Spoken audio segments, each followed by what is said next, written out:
తొక్కేయాలని నిర్ణయం తీసుకుంది? బోర్డే. తొక్కిసలాట జరిగితే దానికి బాధ్యత బోర్డుదే అంటే కాదన్నారు కదా, ఉద్యోగిది అన్నారు కదా. అంటే అవన్నీ సహజసిద్ధంగా జరిగేది. అక్కడే నాయుడు గారు తీసుకుని తప్పని చెప్పను నేను.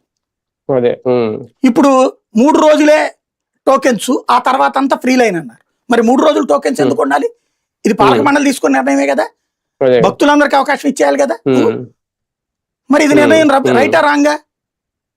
పాలక మండలి రూట్ చూస్తే రైటు, భక్తుడు రూట్ లో చూస్తే రాంగ్.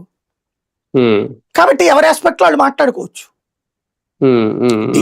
చెడు అని చెప్పాలంటే చెడు కోణంలో నుంచి చెప్పచ్చు, మంచి అంటే మంచి కోణంలో చెప్పచ్చు.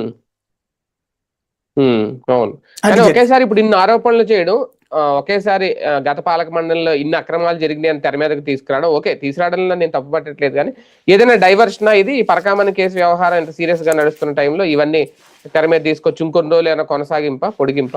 అదేం లేదు. ఇప్పుడు పరకామణి దాంట్లో ఏసీబీ దన్ను సిఐడి ఇచ్చేశారు కదా, నివేదిక అయిపోయింది. ఇప్పుడు రోజు హిందుత్వ వ్యతిరేకి జగను, అతను దుర్మార్గుడు, అతను వస్తే నాశనం, వాళ్ళు చేసిన తప్పులు ఉన్నాయి. ఆ రోజును గుర్తెచ్చుకోండి ఒకసారి. ఆ కొడాలి నాని ఫస్ట్ మాట్లాడింది ఎవరు, నిలదీసింది ఎవరు? నేను కాదా? ఆ విగ్రహానికి సంబంధించినటువంటి ధ్వంసం జరిగినప్పుడు రద్దగ్ధం అప్పుడు మాట్లాడినోడు నేను కాదా? రామతీర్థం మాట్లాడినప్పుడు నేను కాదా?